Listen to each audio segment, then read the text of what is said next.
وملائكته وكتبه ورسله واليوم الآخر والقدر خيره وشره من الله تعالى والبعث بعد الموت।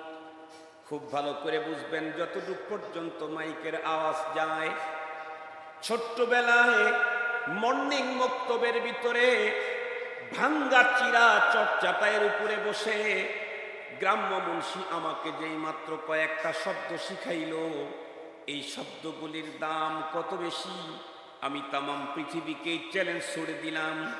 আজকে তামাম দুনিয়াতে কত বড় বড় ডিগ্রি আছে, America, London, German, Japan, Scotland, Ireland, Finland, New Zealand, পৃথিবীর আরো কোন ল্যান্ডে গিয়া যত ডিগ্রি অর্জন করতে পারবেন, কোটি কোটি ডলার ব্যয় করে, আল্লাহর কসম করে বলি, সমস্ত ডিগ্রিগুলি যদি এক পাল্লায় রাখা হয়, আর ওই মর্নিং বক্তব্যের ভিতরে গ্রামের মুসলিম, গ্রামের মুন্সি ছোট্টবেলায় যে মাত্র কয়েকটা কালিমা আমারে শিখাইছিল, আমানতু বিল্লাহ, আল্লাহর কসম, এই কয়েকটা কালিমা সমান দাম তামাম পৃথিবীর সব ডিগ্রি দিয়েও হবে না। তামাম পৃথিবীর সব ডিগ্রিকে একত্রিত করুন, আর আমানতু বিল্লাহর কয়েকটা কালিমার এক জায়গায় করুন। একজন মানুষের কাছে দুনিয়ার সব ডিগ্রি আছে, বাট আমানতু বিল্লাহর পুঁজি নাই, এই লোক জিন্দিগিতেও জান্নাতের দেখা পাবে না, পাবে না, পাবে না। আর একজনের কাছে দুনিয়ার কোন ডিগ্রি নাই, কিন্তু অন্তরের অন্তঃস্থলে আছে আমানতু বিল্লাহর পুঁজি। কসম আল্লাহ, ও যদি কোন নেকির কাজ দুনিয়াতে একবারও না করতে পারে, তারপরেও এই পুঁজির কারণে অল্পমেয়াদী দীর্ঘমেয়াদী সাজা যদি তাকে ভোগ করতেও হয়, একদিন না একদিন এই পুঁজির কারণে আল্লাহর জান্নাতের মালিকানা পাবেই পাবে। نحمده ونستعينه ونستغفره ونؤمن به ونتوكل عليه ونعوذ بالله من شرور أنفسنا ومن سيئات أعمالنا من يهده الله فلا مضل له ومن يضلله فلا هادي له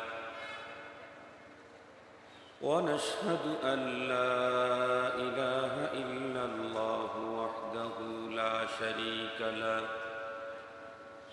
ونشهد أن سيدنا وسندنا وحبيبنا وشفيعنا وطبيبنا وطبيب قلوبنا وأولانا ومولانا محمدا عبده ورسوله الذي أرسله بالحق إلى الخلق بشيرا ونذيرا وداعيا إلى الله بإذنه وسراجا منيرا أما بعد فأعوذ بالله من الشيطان الرجيم بسم الله الرحمن الرحيم يا أيها الذين آمنوا ادخلوا في السلم كافة ولا تتبعوا خطوات الشيطان وقال نبينا وصفينا وحبيبنا صلى الله عليه وسلم خيركم من تعلم القرآن وعلمه أو كما قال عليه الصلاة والسلام صدق الله مولانا العظيم وصدق رسوله النبي الأمي الكريم ونحن على ذلك لمن الشاهدين والشاكرين والذاكرين والحمد لله رب العالمين। এর প্রতিটি মানুষ পরপারের জীবনে সুখী হতে চায়, মুহতারাম হাজিরিন, পরপারের জীবন দুই ভাগে বিভক্ত। একটা হচ্ছে শুধুই সুখের জায়গা, সেখানে কোনো দুঃখ নেই। আর একটা হলো শুধুই দুঃখের জায়গা, যেখানে কোনো সুখ নেই। কোনো মানুষ যদি নিজেকে সুখী এরিয়াতে সুখের জীবন পরপারের লাইফটা কাটাতে চায়, তাহলে তাকে জান্নাতি হতে হবে। পরপারে কোনো মানুষ দুঃখে থাকতে চায়, তাহলে তার জন্য জাহান্নাম। জাহান্নামে কখনো কোনো এক মিনিটের জন্য কোনো সুখ নেই, শান্তি নেই। আর জান্নাতে এক সেকেন্ডের জন্য কোনো দুঃখ নেই, বেদনা নেই, অশান্তি নেই। পরপারের যেই মানুষগুলি চির সুখের জান্নাতে যাবে, এই মানুষগুলি দুই প্রকার, দুই কিসমের, দুই ধরনের মানুষ পরপারে জান্নাতি হবে। এক প্রকারের মানুষ যারা দুখুলে আউয়ালি, প্রথম চান্সেই নিরঙ্কুশ আল্লাহ পাকের জান্নাতে চলে যাবে। একদিন, এক সেকেন্ড, এক মুহূর্তের জন্য তাদেরকে জাহান্নামের সাজা নিতে হবে না। আর এক প্রকারের মানুষ যারা জান্নাতে যাবে, তবে তাদের নানা অপরাধের কারণে স্বল্পমেয়াদী, দীর্ঘমেয়াদী নানা শাস্তি ভোগের পর ঈমান নামক মহাসম্পদের জোরে আল্লাহ পাক তাদেরকেও কোনো না কোনো একদিন জান্নাত দান করবে। তো যেই মানুষগুলি পরপারে জান্নাতের এরিয়াতে থাকবে, এটা হলো দুই প্রকার। কেউ প্রথম চান্সেই জান্নাতে যাবে, কেউ সাজা ভোগের পরে জান্নাতে যাবে। আমার জানা মতে পৃথিবীর একজন মানুষও সাজা ভোগ করে জান্নাতি হতে চায় না। প্রতিটি মানুষের চাওয়া হলো আল্লাহ পাক যেন আমাকে প্রথম চান্সেই তার চিরসুখের জান্নাত নসিব করেন। প্রতিটি মানুষের এটাই চাওয়া। জান্নাতের মধ্যে আবার কোয়ালিটি আছে, কিছু আছে উন্নত, তার চাইতে উন্নত, তার চাইতে উন্নত, তার চাইতে আরো উন্নত। নিম্নমানের এই শব্দটা জান্নাতের জন্য মানায় না। এজন্য বলতে হবে জান্নাতের কোয়ালিটি কোনটা উন্নত, তার চেয়ে উন্নত, তার চেয়ে উন্নত, আরো উন্নত, আরো উন্নত। নিম্ন এই শব্দটা জান্নাতের জন্য মানায় না। তো জান্নাতের উন্নত, উন্নত, উন্নত, কম আজ কম যে জান্নাতটাই আমার নসিব আল্লাহ তাআলা দেন, প্রথম চান্সে যদি জান্নাতে যেতে পারি, তাহলে পরপারের জীবনে কোনো দুঃখ, কোনো কষ্ট আমাকে টাচ করবে না। পরপারের জীবনে কোনো মানুষ যদি প্রথম চান্সেই পরপারের সাজা ভোগ ছাড়াই জান্নাতে যেতে চায়, তাহলে তার জন্য কম পক্ষে দুইটা পুঁজি লাগবে। কয়টা পুঁজি? কথা বলেন একটু, কয়টা পুঁজি লাগবে? দুইটা। কম পক্ষে দুইটা পুঁজিও যদি কারো কাছে থাকে, তাহলে সেই লোকটা পরপারে কোনো রকমের সাজা ভোগ ছাড়াই ডিরেক্ট আল্লাহ পাকের জান্নাতে ঢোকার সুযোগ পাবে। সম্মানিত সুধী, আর যদি কোনো মানুষের কাছে দুইটা পুঁজি নাই, একটা পুঁজি আছে, তাহলে দেখতে হবে সেই পুঁজি তার কাছে কোনটা। এই দুই পুঁজির মধ্যে একটা পুঁজি এমন আছে, যেই একটা পুঁজিও যদি কারো কাছে থাকে, তাহলে সেই লোক কোনো না কোনো এক সময় আল্লাহ পাকের জান্নাতে যাবেই যাবে। সেই পুঁজির নাম হলো ঈমান। সেই পুঁজির নাম কি? ঈমান। দুইটা পুঁজি যদি থাকে, তাহলে প্রথম চান্সেই জান্নাতে যাবে। কমপক্ষে দুই পুঁজি, সেই দুই পুঁজির একটা হলো ঈমান আর একটা হলো ইসলাম। কথা বলেন কয়টা? একটা কি? ঈমান আর একটা কি? ইসলাম। আমরা প্রত্যেকে নিজেদেরকে দুই নামে পরিচয় দিয়ে থাকি। আমরা বলি আমরা মুমিন, সাথে সাথে আমরা বলি আমরা মুসলিম। আমরা আমাদেরকে মুমিন বলেও দাবি করি, মুসলিম বলেও দাবি করি।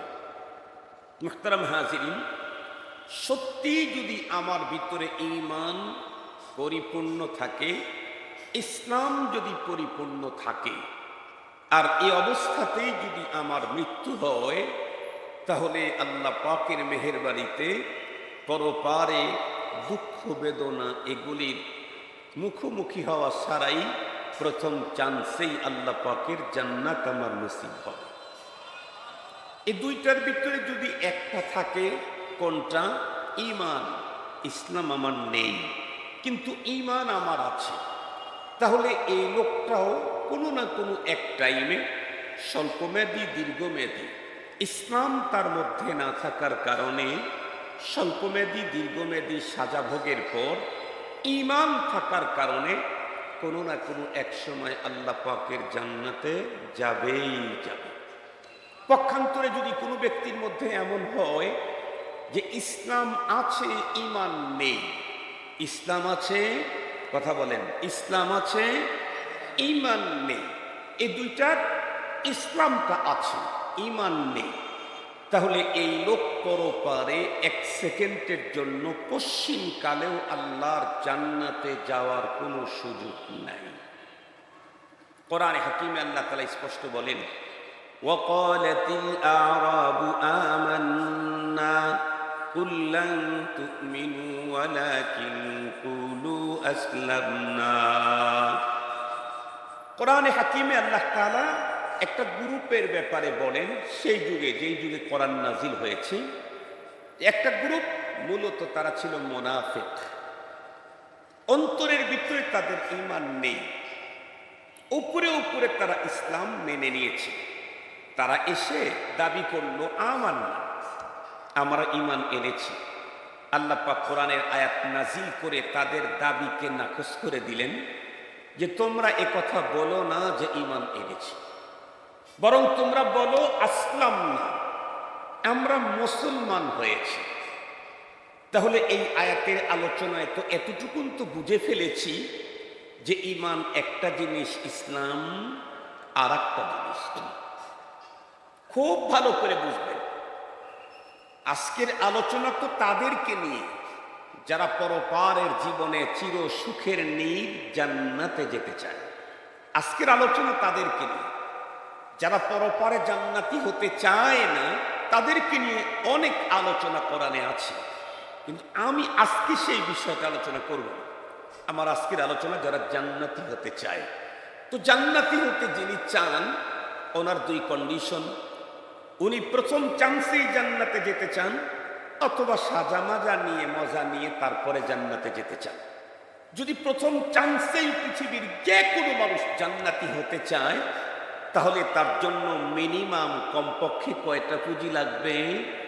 দুইটা। আল্লাহর কোরআন আল্লাহ তাআলা বলেন, ইন্নাল্লাযীনা আমানু ওয়া আমিলুস সালিহাতি কানাত লাহুম জান্নাতুল ফিরদাউসি নুজুলা খালিদিনা ফিহা লা ইয়াবগুনা আনহা হিওয়ালা। এখানে আল্লাহ পাক বলেন দুটা জিনিসের কথা। নিঃসন্দেহে যেই মানুষগুলি ঈমান আনলো এবং নেক আমল করলো, ওয়া আমিলুস সালিহাত, আমলে সালেহ, এটাই ইসলাম। আমলে সালেহ এটা কি বলেন? এটাই ইসলাম। আমি কিছুক্ষণ পরে আপনাদেরকে বুঝিয়ে দেব ইসলাম কি, ঈমান কি। তো এই আয়াতে দুই পুঁজির কথা বলেছেন, একটা হলো ঈমান আর একটা হলো আমলে সালেহ। বলে এই কমপক্ষে দুই পুঁজি যার আছে, আল্লাহ বলেন কানাত লাহুম জান্নাতুল ফিরদাউসি নুজুলা, তাদেরকে দেওয়া হবে স্ট্যান্ডার্ড জান্নাত, প্রথম শ্রেণীর জান্নাত, জান্নাতুল ফিরদাউস। প্রথম শ্রেণীর জান্নাত, একদম সবচেয়ে উঁচা জান্নাত, এই জান্নাত তাদেরকে দান করা হবে। উঁচা জান্নাত যারা পাবে তারা অবশ্যই সাজা ভোগের পরে না, সাজা ভোগ করে মজা খেয়ে যারা যাবে তারা জান্নাত হবে, কিন্তু সেই জান্নাতটা উঁচা দরজার হওয়ার কথা না। মুহতারাম হাজরিন, তাহলে এখন আমাদেরকে জানতে হবে যে এই আর যেই ব্যক্তি সাজা মজা পেয়ে তারপরে জান্নাতে যেতে চায়, তাহলে তার ভিতরে কমপক্ষে একটা পুঁজি থাকতেই হবে, সেই পুঁজির নাম ঈমান। এখন আমাকে জানতে হবে ঈমান কি জিনিস, ইসলাম কি জিনিস। আমি যদি জান্নাতি হতে চাই, প্রথম চান্সেই অথবা কোনো এক টাইমে জান্নাতে যেতে চাই, তাহলে ঈমান আর ইসলামের বিকল্প কোনো পথ, একটু জোরে বলবেন কি? ঈমান আর ইসলাম ছাড়া জান্নাতি হওয়ার কোনো পথ, এটা কে বলেছে? আল্লাহর কোরআন। কথা বলেন, কে বলেছেন? আল্লাহর কোরআনের এই বক্তব্য। তো আমি জান্নাতে যেতে চাই, প্রথম চান্সে হোক অথবা পরবর্তীতেই হোক, তো আমার জন্য দুইটা জিনিস লাগবে, ঈমান, ইসলাম। ঈমান যদি আমি না জানি, মমিন হব কেমনে? ইসলাম যদি আমি না জানি, ইসলাম মানব কেমনে? আমি যা চিনি না, যা জানি না, সেটা মানার কোনো প্রশ্নই আসে না। মানতে চাইলে তো জানতে হবে। আমি যেটি জানি না সেটা মানব কেমনে? এজন্য প্রত্যেকটি মানুষ যারা পরপারে জান্নাতের আশা অন্তরে লালন করে, তাদের জন্য দরকার হলো ঈমান এবং ইসলাম। কমপক্ষে এই দুইটা জিনিস তাকে জানতেই হবে, মানতেই হবে। এখন আসেন, ঈমান কি জিনিস, ইসলাম কি জিনিস, আমরা আজকে জানতে চাই হুজুর আপনার কাছে। খুব ভালো করে বুঝবেন, আমি ঈমান আর ইসলামকে 20 মিনিটে আপনাদেরকে খাওয়ায় দিতে পারবো না। ঈমান অনেক বিস্তৃত বিশাল এক বস্তু, ইসলাম অনেক বিশাল এক জিনিস। এটার প্রতি কিছু আন্দাজ আপনাদেরকে দিতে পারবো। যেমন যেমন আপনারা যদি কেউ কৃষকের ছেলে হয়ে থাকেন, বাপ দাদার অনেক জমি জমা ছিল, আগে হাট বাজারে ধান বিক্রি করতে নিয়ে যেত মানুষ। তো 50 মণ ধান নিয়ে গেছে, গরু অথবা মহিষের গাড়ির উপরেই ধানের বস্তাগুলি রাখা আছে। এরপরে বড় বড় পাইকারদের কাছে বাবা অথবা দাদা কি করতেন, একটা একটা চটের, তখন চটের ব্যাগ ছিল, পলি ব্যাগ তখন ছিল না, চটের ব্যাগের ভিতরে অল্প কিছু ধান নিয়ে স্যাম্পল দেখাইতো। মনে পড়ে কি আপনাদের? দোকানে দোকানে স্যাম্পল দেখাইতো, এই যে আমার ধানের কোয়ালিটি, এটা কত করে মন নিবেন। উনি নিয়ে গেছেন কিন্তু 250 গ্রাম, কিন্তু ওনার ধান আছে 250 মন। ওই স্যাম্পল যেমন দেখাইছে, আজকের 15-20 মিনিটে আমি ঈমান আর ইসলামের স্যাম্পলটাই দেখাইতে পারবো। কথা কি বুঝাইতে পারছি? কমপ্লিটলি পুরাটা সম্ভব না। এটার জন্য অনেক লম্বা টাইম, লম্বা সময়, লম্বা বৎসর লাগে। যতটুক স্যাম্পল দেখানো যায় আপনাদের খেদমতে পেশ করি। পৃথিবীতে যত হাদিস নবীজির আছে, তার মধ্যে বিশুদ্ধতম হাদিসের সিরিয়ালে যে হাদিসগুলি, তার মধ্যে একটা হাদিস নবী আলাইহিস সালামের বিশুদ্ধতম হাদিস। হ্যাঁ, হাদিসের নাম হলো হাদিসে জিবরাইল। হাদিসের নাম কি বলেন? হাদিসে জিবরাইল। বুখারীতে আছে, মুসলিম শরীফে আছে, হাদিসের অন্যান্য কিতাবের মধ্যে আছে। এখান থেকে একটু বর্ণনা আপনাদেরকে দেব।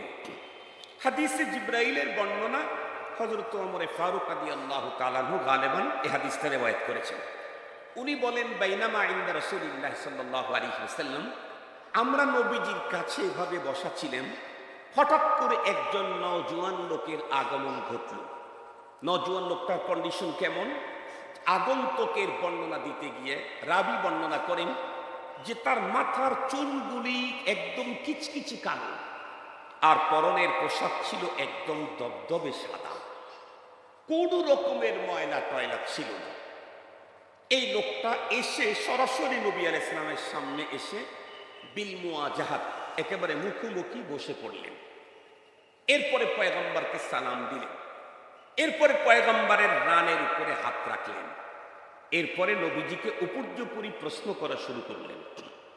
সাহাবায়ে কেরাম বলেন, এই লোকটার কারবার দেখে আমরা সবাই হতবাক। লা ইয়ারিফুহু মিন্না আহাদুন ওয়ালা ইউরা আলাইহি আসরুস সাফার, আমরা কেউ তাকে চিনি না, তাতে মনে হয় লোকটা অনেক দূরের হবে। অথচ তার চেহারাতে, তার শরীরে, তার কাপড়ে সফরের কোনো ভাব নেই। তাতে মনে হয় লোকটা খুব কাছের হবে। তাহলে কাছের হলে কেউ না তো কেউ চিনব, দূরের হলে তো তার চেহারার ভিতরে, কাপড়ের ভিতরে সফরের কোনো না কোনো ছাপ থাকবে। এসে পয়গম্বরকে প্রশ্ন করা শুরু করলেন, মাল ঈমান ইয়া রাসূলুল্লাহ ওয়ামাল ইসলাম ইয়া রাসূলুল্লাহ। এই দুইটা পর্যন্তই বলি, আর যেহেতু বলতে পারবো না, আগানো দরকার নেই। প্রথমেই প্রশ্ন করলেন, ওগো নবীজি, ঈমান কি জিনিস? প্রশ্ন করার ভঙ্গিমায় মনে হচ্ছিল লোকটা কিছুই জানে না, নবীজির কাছ থেকে জানতে এসেছেন। নবী আলাইহিস সালাম তখন উত্তর করলেন, আন তুমিনা বিল্লাহি ওয়া রাসূলিহি। এরপরে লম্বা আরো কিছু বর্ণনা আছে। নবীজি যখন ঈমানের প্রশ্নের উত্তর দিলেন, ওই আগন্তুক তখন নবীজিকে লক্ষ্য করে বললেন, সাদাক্তা ইয়া রাসূলুল্লাহ, আপনি ঠিক বলেছেন ওগো নবীজি। এরপরে আবার জিজ্ঞাসা করলেন, মাল ইসলাম ইয়া রাসূলুল্লাহ, হুজুর ইসলাম কি জিনিস? নবী আলাইহিস সালাম তখন ইসলামের উত্তর দিলেন যে ইসলাম হলো যে কি বলে, ইসলাম হলো আন তাশহাদু আল্লা ইলাহা ইল্লাল্লাহ ওয়া আন তুকিমাস সালাত। এরকম লম্বা কথা বলে দিলেন। তখন ওই লোকটা বলে, সাদাক্তা ইয়া রাসূলুল্লাহ, তার মানে ইয়াসআলুহু ওয়া ইউসাদ্দিকুহু। নবীজিকে প্রশ্ন করে আর নবীজি উত্তর দিলে সেটাকে আবার সত্যায়িত করে। সত্যায়নের ভাব দেখে মনে হয় লোক তো আগের থেকেই জানা, নাইলে সত্যায়িত করলো কেমনি? লম্বা কথা। এ হাদিস জিবরাইল আমিন সব ঘটনা ঘটায় যখন চলে গেলেন, নবীজি শেষে গিয়ে বললেন, এই সাহাবী, এই যে একটা লোক আসলো, আমার কাছে বসলো, আমাকে উপর্যুপরি প্রশ্ন করলো, উত্তর দিলে সত্যায়িত করলাম, করলো, চলে গেল, তোমরা কি চিনেছো? এটা কে? সাহাবায়ে কেরাম উত্তর করলেন, না নবীজি, এটা কিছু চিনি নেই। নবীজি বললেন, হুয়া জিবরাইল। আপনার একটু সুবহানাল্লাহ আলহামদুলিল্লাহ কিছু আছে এলাকায়? নতুন বিভাগীয় শহর পাওয়ার পরেও যদি সুবহানাল্লাহ মুখ থেকে না বের হয়, তাহলে আগামী দিনে নতুন রাষ্ট্রই দিয়ে দিব আপনাদের। বিভাগ দেওয়ার পরেও খুশি হয় না, এই জন্য কেউ সুবহানাল্লাহ বলতেছে না। আগামীতে আপনাদের বাহির এলাকাকে পুরো রাষ্ট্রই দিয়ে দিব একটা, যে রংপুর পুরা রাষ্ট্র, আলাদা রাষ্ট্র। তাইলে আলহামদুলিল্লাহ বলবেন তো, নাকি এখনই বলবেন? তাইলে বলেন তো একটু সুবহানাল্লাহ, বলেন আলহামদুলিল্লাহ, বলেন লা ইলাহা ইল্লাল্লাহ, আল্লাহু আকবার, সুবহানাল্লাহি ওয়া বিহামদিহি সুবহানাল্লাহিল আযীম। এই যে মাত্র কয়েকটা শব্দ আমরা মুখ থেকে বললাম, জানেন কি আমাদের অ্যাকাউন্টে কি পরিমাণে নেকি ভরে গেছে? বুখারী শরীফের হাদিসের মধ্যে আসছে, দুইটা শব্দ জবানে উচ্চারণ করতে বড় সহজ, আল্লাহর কাছে খুব প্রিয়, আর মিজানের পালায় উঠায় দিলে সবচেয়ে বেশি ওজনই হবে। এই তার মধ্যে একটা হলো সুবহানাল্লাহি ওয়া বিহামদিহি, আর একটা হলো সুবহানাল্লাহিল আযীম। এই জন্য আমরা চলতে ফিরতে আল্লাহর জিকির করবো ইনশাআল্লাহ, ইনশাআল্লাহ। তো যে কথা বলতেছিলাম, যে হাদিস, এই হাদিসের ভিতরে জিবরাইল আমিন নবীজিকেই জিজ্ঞেস করছেন। এখন প্রশ্ন হলো, ওগো নবীজি, আমাদের এই অনুষ্ঠানে হঠাৎ করে জিবরাইল আমিন এসে আপনাকে এতগুলি প্রশ্ন করে আপনি উত্তর দিলে সত্যায়িত করলো কেন? এই ঘটনাটা ঘটাইলো কেন? নবীজি বলেন, আতাকুম ইউআল্লিমুকুম দীনাকুম। জিবরাইল আমিন মূলত এই মুহূর্তে তোমাদের সামনে এসে আমাকে ঈমান, ইসলাম, ইহসান, মাতা তাকুমুস সাআহ এই বিষয়ে প্রশ্ন করে তোমাদেরকে তোমাদের দ্বীন শিখায়। প্রশ্ন করছে জিবরাইল আমিন, উত্তর দিয়েছেন মুহাম্মাদুর রাসূলুল্লাহ সাল্লাল্লাহু আলাইহি ওয়াসাল্লাম। যার কথা আল্লাহর কথা, যার কথা কার কথা? আল্লাহর কথা। আল্লাহ নিজেই বলেন, ওয়ামা ইয়ানতিকু আনিল হাওয়া ইন হুয়া ইল্লা ওয়াহয়ুন ইউহা। গুফতায়ে মওলা বুয়াদ, গরচে আজ হুলকু মে আবদুল্লাহ বুয়াদ। নবীজির কথা আল্লাহর কথা, যদিও মুহাম্মদুর রাসূলুল্লাহর জবান থেকে বেরিয়েছে, বের হয়েছে নবীজির জবান থেকে, বলেছেন নবীজি, কিন্তু বলাইছেন কে? আল্লাহ। তো জিবরাইল আমিন প্রশ্ন করলেন, মাল ঈমান, ঈমান কি? নবীজি বললেন, ঈমান হলো আল্লাহর প্রতি বিশ্বাস, রসুলের প্রতি বিশ্বাস, আখিরাতের প্রতি বিশ্বাস। আরো সহজে বলি, ছোট্টবেলায় মর্নিং বক্তব্যে আমাদেরকে গ্রাম্য মুন্সিরা একটা কালিমা শিখাইছিল, আমানতু বিল্লাহি ওয়া মালাইকাতিহি ওয়া কুতুবিহি ওয়া রুসুলিহি ওয়াল ইয়াউমিল আখিরি ওয়াল কদরি খাইরিহি ওয়া শাররিহি মিনাল্লাহি তাআলা ওয়াল বা'থি বা'দাল মাউত। খুব ভালো করে বুঝবেন, যতটুক পর্যন্ত মাইকের আওয়াজ যায়। ছোট্টবেলায় মর্নিং বক্তব্যের ভিতরে ভাঙ্গা চিরা চটচাটাইয়ের উপরে বসে গ্রাম্য মুন্সি আমাকে যেই মাত্র কয়েকটা শব্দ শিখাইল, এই শব্দগুলির দাম কত বেশি আমি তামাম পৃথিবীকে চ্যালেঞ্জ ছুড়ে দিলাম। আজকে তামাম দুনিয়াতে কত বড় বড় ডিগ্রি আছে, America, London, German, Japan, Scotland, Ireland, Finland, New Zealand, পৃথিবীর আরো কোন ল্যান্ডে গিয়া যত ডিগ্রি অর্জন করতে পারবেন, কোটি কোটি ডলার ব্যয় করে, আল্লাহর কসম করে বলি, সমস্ত ডিগ্রিগুলি যদি এক পাল্লায় রাখা হয়, আর ওই মর্নিং বক্তব্যের ভিতরে গ্রামের মুসলিম, গ্রামের মুন্সি ছোট্টবেলায় যে মাত্র কয়েকটা কালিমা আমারে শিখাইছিল, আমানতু বিল্লাহ, আল্লাহর কসম, এই কয়েকটা কালিমা সমান দাম তামাম পৃথিবীর সব ডিগ্রি দিয়েও হবে না।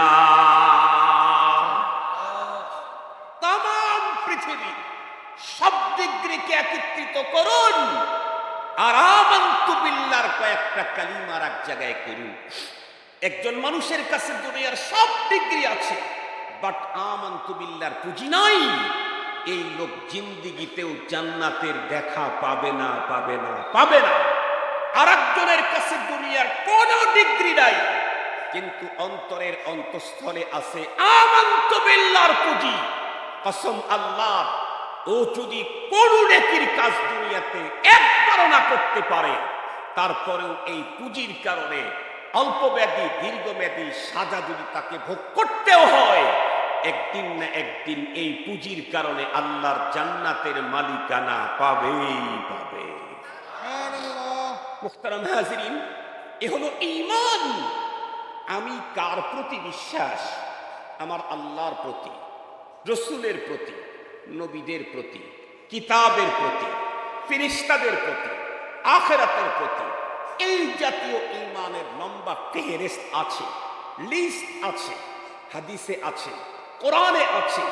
সেই লিস্ট আমাকে জানতে হবে, সেই লিস্ট আমাকে মানতে হবে।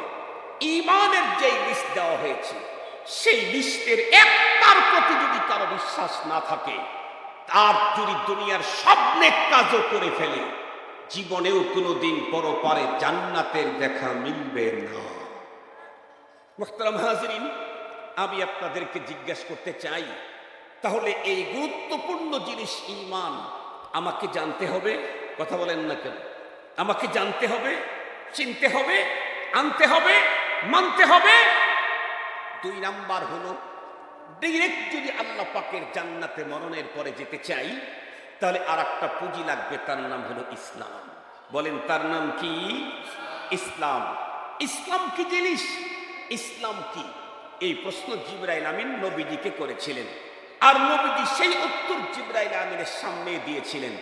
জিবরাইল আমিন পয়গম্বরের সেই উত্তরকে সত্যায়িত করে চলে গেছেন। তার মানে এর চাইতে উন্নত ব্যাখ্যা পৃথিবীর আর কারো মুখে শোনা যাবে না, কোথাও পাওয়া যাবে না। ইসলাম কি? ইসলাম হলো, নবীজি বললেন, আনতাশহাদা আল্লা ইলাহা ইল্লাল্লাহ, আন তুমিনা বিল্লাহ, ওটা হলো ঈমান।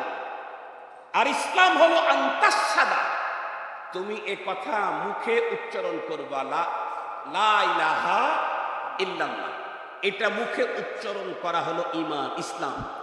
আর আল্লাহ ছাড়া কোনো মাবুদ নাই, এটা অন্তরের অন্তরস্থলে বসানো, তার নাম হলো ঈমান। আমি আপনাদেরকে কথা বুঝাইতে পারছি? অন্তরের ভিতরে আল্লাহ বাদে আর কোনো মাবুদ নাই, এটা অন্তরে প্রতিস্থাপন করা হলো ঈমান। আর লা ইলাহা ইল্লাল্লাহ বলা, এটা কি? ইসলাম। কথাকে অস্বীকার করলে তো ঈমানই শেষ। রোজাকে অস্বীকার করলে ঈমান শেষ। রোজা না রাখলে ঈমান শেষ হয় না। রোজা রাখি না, হজ করি না, জাকাত ফরজ হয়েছে দেই না, জিনা করি, চুরি করি, বাটপারি করি, লম্পটি করি, গুম করি, খুন করি, মানুষকে বকা দেই, অশ্লীল শব্দ ব্যবহার করি, এই সবগুলো আমরা যারা করি তার মানে আমরা ইসলামকে মানতেছি না। খুব ভালো করে বুঝবেন। আবার কেউ আছে নামাজ পড়ি, রোজা রাখি, হজ করি, জাকাত দেই, কিন্তু ঘুষ ছাড়ি না, তার মানে আমি ইসলামের কিছু মানি। কথা বলেন না কেন? ইসলামের কিছু মানি, কিছু মানি না। মুহতারাম হাজিরিন, কোরআনে হাকিমে আল্লাহ তাআলা বলে দিলেন, ইয়া আইয়ুহাল্লাযীনা আমানু দুখুলু ফিস-সিলমি কাফা। আল্লাহ পাক অর্ডার দিয়ে দিলেন, এই ঈমানদারের দল, অন্তরে আমার প্রতি বিশ্বাস রেখেছো, আখিরাতকেও বিশ্বাস করো, পরপারকেও বিশ্বাস করো, জান্নাত জাহান্নামকেও বিশ্বাস করো, আসমানি গ্রন্থগুলোর প্রতি তোমার ঈমান আছে, আখিরাতে আমার সামনে দাঁড় হতে হবে, আস-সিরাত হক, ওয়াল হিসাব হক, ওয়াল হাউজ হক, ওয়াস শাফাআতু হক, ওয়া গায়রা যালিক মিনাল ঈমান, সব তোমার মধ্যে আছে। কিন্তু তোমার কন্ডিশন হলো তুমি সুদ খাও, তুমি ঘুষ খাও, তুমি পর্দা করো না, তুমি এটা মানো না, তুমি ওইটা মানো না। মনে রেখো, আমি তোমাদের মতো মুমিনদেরকেই অর্ডার করছি ইসলামের ভিতরে পুরাপুরি ঢোকো, ইসলামের ভিতরে পুরাপুরি ঢোকো। ইসলামের ভিতরে পুরাপুরি ঢুকলেই তোমার ইসলাম অক্ষত থাকবে, তুমি নিরাপদ থাকতে পারবে। আপনাদেরকে সহজে বুঝবার জন্য একটা মিসাল দিই। আমার এই যে বাম পা, এই পায়ের 4টা আঙ্গুল এখন নেই, বাম পায়ের 4টা আঙ্গুল নেই, এই বৃদ্ধাঙ্গুল নেই, তারপরেরটা নেই, আছে হলো শুধু কনিষ্ঠ আঙ্গুল বাম পায়ের। বড় ধরনের একটা অ্যাক্সিডেন্ট হয়েছিল গত ডিসেম্বর মাসের 30 তারিখে। তো ওটা যখন আঙ্গুলগুলা যখন কেটে ফেলা হলো, দীর্ঘদিন পর্যন্ত ওভাবে ড্রেসিং চলল। এরপরে ডাক্তার আমার রান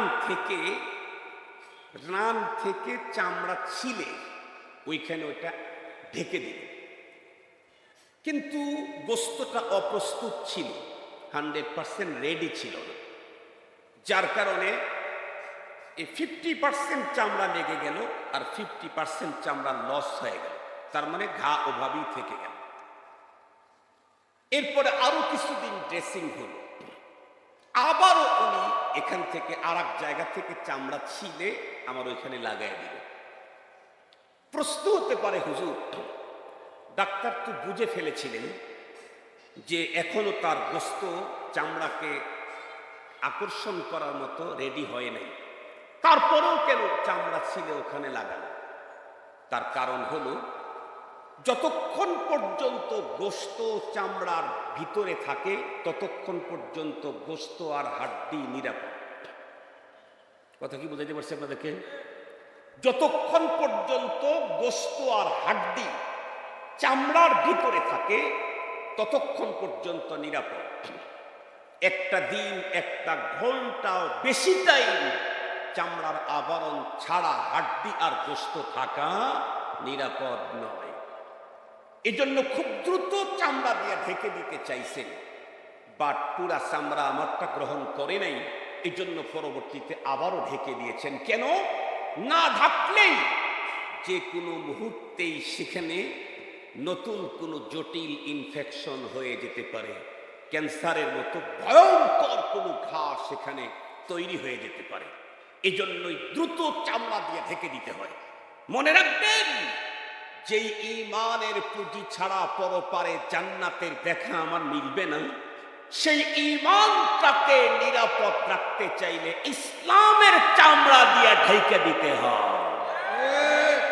ইসলামের চামড়া দিয়ে ঢেকে দিতে হয়। মুসলমান ভাইরা রে আমার, লম্বা কথা বলতে চাই না। একজন মানুষের পুরা বডি, বন্ধুরা আমার, সেম ধরেন আমার নিজের পুরা বডিটাই তো চামড়া দিয়ে ঢাকা ছিল, শুধুমাত্র কেবলমাত্র বাম পায়ের একদম নিচের অংশ মাত্র 4টা আঙ্গুল পরিমাণ জায়গা কাটা ছিল, এতটুকুন ছিল শুধু চামড়ার বাইরে। এরপরে ডাক্তার পেরেশান, কারণ যে কোনো মুহূর্তে যদি ওখানে কোনো জীবাণু আক্রমণ করে আর যদি ক্যান্সার হয় না জানি ধীরে ধীরে পা কাটতে কাটতে উপরের দিকে যাওয়া লাগে কিনা। আমার তো তখন ঘুমই হইতো না, আমি তো শুধুই কান্না করতাম, আল্লাহ না জানি 4টা আঙ্গুল কাটা পেরে পড়েছে, না জানি আরো যদি বেড়ে যায় তাহলে আরো উপরে কাটতে হবে, এরপরে আরো উপরে কেটে দিতে হবে। তামাম বডি আমার সুন্দর করে চামড়া দিয়ে ঢাকা, মাত্র 4টা আঙ্গুল পরিমাণ না ঢাকার কারণে আমার পুরো জীবনটাই ছিল ঝুঁকির মুখে। ঠিক তদ্রূপ প্রতিটি মুসলমানকে জেনে রাখতে হবে। আল্লাহ বলেন, ইয়া আইয়ুহাল্লাযীনা আমানু দুখুলু ফিস-সিলমি কাফা, ও ঈমানদার তুমি ইসলামের ভিতরে পুরাপুরি ঢোকো। 14 আনাও যদি তুমি ইসলামের ভিতরে ঢুকেছো, মাত্র 2 আনা যদি ইসলামের বাইরে থাকে, ওই 2 আনার পথ দিয়ে এমন জার ভিতরে ঢুকে যাবে, তোমার 14 আনার ইসলাম নষ্ট করবে করবে, তোমার ঈমানটা পর্যন্ত শেষ করে ফেলবে। শুধু যে পাই কাটা যাবে তা না তো, যদি সেখানে জার আক্রমণ করে, যদি জীবাণু আক্রমণ করে, শুধু পাই কাটা যাবে তা না, একটা পর্যায়ে আত্মাই বের হয়ে যাবে, জীবন শেষ হবে, মরণ আলিঙ্গন করবে। মনে রাখতে হবে, ওই মুমিন তার ঈমান নিরাপদ, ওই মুসলমান তার ইসলাম নিরাপদ। যেই মুসলমান নিজেকে ইসলামের ভিতরে কমপ্লিট ঢুকাইতে পেরেছে, কোনো অংশ তার ইসলামের বাইরে নাই। দুঃখের সাথে বলতে হয়, আমার দেশের আমরা যারা মুমিন, ঈমানটার অবস্থা ফিমা বাইনাকা ওয়া বাইনাল্লাহ, আপনার আর আল্লাহর মাঝে, ওইটার উপরে কোনো ফতুয়াবাজি আমি করতে পারবো না। তবে আমাদের ইসলামের কন্ডিশন হলো এই, কেউ বা নামাজে অ্যাক্টিভ আছি, কেউ রোজাতে অ্যাক্টিভ আছি, কেউ যাকাতে অ্যাক্টিভ আছি, কেউ তাহাজ্জুদে অ্যাক্টিভ আছি, কেউ তাবলীগে অ্যাক্টিভ আছি, কেউ ইসলামী আন্দোলনে অ্যাক্টিভ আছি, কেউ জিকিরে অ্যাক্টিভ আছি, কেউ দাওয়াতে অ্যাক্টিভ আছি, কেউ আত্মশুদ্ধিতে অ্যাক্টিভ আছি, কেউ খানকাতে অ্যাক্টিভ আছি। কিন্তু অনেক সাইডে অ্যাক্টিভ থাকলেও অনেক সাইডে এখন পর্যন্ত ইসলামের চামড়াটা লাগাইতেই পারি নাই। কথা সহি বললাম না গলত বললাম?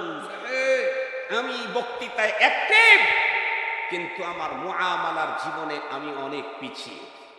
আমি মুআমালাতে অ্যাক্টিভ, কিন্তু আমার আচার আচরণ ইসলামের সাথে কোনো মিল নেই। আমি আচার আচরণে অনেক সুন্দর, এ কারণেই মানুষ আমাকে ভালো বলে, দিনদার বলে। আর এই সুযোগে কেউ যদি আমাকে টাকা ধার দেয়, ধার নেই, তার টাকা পরিশোধ করার কোনো ফিকির আমার মাথার মধ্যে নাই। এই জাতীয় চরিত্রওয়ালা আমার মতো হুজুর আছে না নাই? তাহলে এ কি পুরাপুরি ইসলামে ঢুকছে? কথা বলেন না কেন? পুরাপুরি ইসলামে ঢুকছে। আমার টোটাল বডি চামড়া দিয়ে ঢাকা ছিল, মাত্র 4টা আঙ্গুল পরিমাণ ফাঁকা ছিল। ডাক্তার পেরেশান, ফ্যামিলির লোকেরা পেরেশান, আমার তো ঘুমই হইতো না, শুধুই কান্না করতাম। তাহলে আমি ইসলামের ভিতরে আমি আমাকে কতটুকু ঢুকাইছি? 50%। তাহলে আর 50% কি হবে? কি 70%? তাহলে আর 30% কি হবে? 80% আর 20% কি হবে? 90% আর 10% কি হবে? 95% তাহলে আর 5% কি হবে? আমার শরীরে ক্যান্সার ঢুকতে 5% দরকার পড়ে না, 1% অর্ধেক দিয়াই ক্যান্সার ঢুকে যেতে পারে। এই জন্য মুহতারাম হাজিরিন, আমি আপনাদের কাছে উদাত্ত আহ্বান জানাই, আল্লাহ পাক আমাদের উপরে দয়া করেছেন। বিগত লম্বা টাইম বাংলাদেশে এক স্বৈর শাসক আমাদের ঘাড়ের উপরে চেপে বসেছিল। ধর্মের কথা আলোচনা করা তো দূরের কথা, ওয়াজ মাহফিলে যাওয়া তো দূরের কথা। বাসার থেকে বেরিয়েছি, জুমার নামাজের খুতবা দেব, বের হওয়ার সাথে সাথে ফোন আসতো, উপর থেকে, নিচের থেকে, ডান থেকে, বাম থেকে ফোন আসতো। আজকে কি বক্তব্য দিবেন? উস্কানিমূলক কথা বলতে পারবেন না, রাষ্ট্রগীত সরকার বিরোধী কথা বলতে পারবেন না। কত কথা তারা বলল। আল্লাহর মেহেরবানি, আল্লাহর মেহেরবানি, আজকে আসলাম, কেউ তো বলল না কোথায় যাচ্ছেন, উস্কানিমূলক বক্তব্য যেন না হয়। মুহতারাম হাজিরিন, কেউ তো বলল না 12টার পরে আর ওয়াজ চলতে দেওয়া হবে না, এ বক্তব্য তো কেউ দেয় নাই। আমরা আল্লাহর কাছে দোয়া করব, আল্লাহ বিগত স্বৈর শাসকের মতো আজ যেন কোনোদিন শাহজালালের পূর্ণভূমিতে কোন স্বৈর শাসক আর কখনো না। মুহতারাম হাজরিন, কথাগুলো একটু দিনটা বোঝার জন্য চেষ্টা করবেন। আল্লাহ পাক আমাকে পরপর জীবনে জান্নাত দান করবেন মাত্র দুইটা পুঁজি, ঈমান আর ইসলাম। আমি জিজ্ঞাসা করতে চাই, এই দুই পুঁজি আপনাদের পৌর মার্কেটেই তো পাওয়া যাবে? রংপুর পৌর মার্কেটে ঈমান ইসলাম পাওয়া যায় না? সিটি কর্পোরেশনের সিটি ভবনে পাওয়া যায়। আর একটু জোরে বলেন। আগের গণভবন না জনভবন কি জানি ভবন ছিল, গণভবন জনগণের দখলে চলে গেছিল, সেই ভবনে পাওয়া যাবে। আর একটু কথা বলেন, যেই দুই পুঁজি নিয়ে আমি পরপারে জান্নাতি হব, সেই দুই পুঁজি মাদ্রাসায় পাওয়া যায়। কোথায় পাওয়া যায়? সেই মাদ্রাসা হাঁটি হাঁটি পা পা করে আপনাদের এখানে শুরু করেছে হুফাজুল কোরআন মাদ্রাসা রংপুর। আলহামদুলিল্লাহ বলেন। এ তো মাত্র শুরু, এ তো পহেলা কদম, প্রথম পদক্ষেপ মাত্র চলতেছে।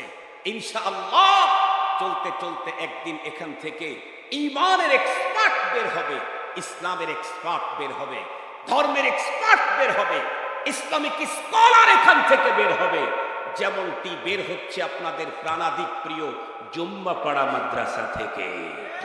ইনশাআল্লাহ জুম্বাপাড়াও প্রথমে ছোট আকারেই শুরু হয়েছিল, রপ্তা রপ্তা চলতে চলতে এখন জামিয়া হয়ে গেছে। হুফাজুল কোরআনের প্রতিষ্ঠান ছোট্ট হুফাজুল কোরআন দিয়ে শুরু হয়েছে, একদিন এটাও জামিয়া ইউনিভার্সিটিতে রূপান্তরিত হবে। আল্লাহ তৌফিক দান করুক। ওয়া আখিরু দাওয়ানা আনিল হামদুলিল্লাহি রাব্বিল আলামিন। আসসালামু আলাইকুম ওয়া রাহমাতুল্লাহি ওয়া বারাকাতুহু।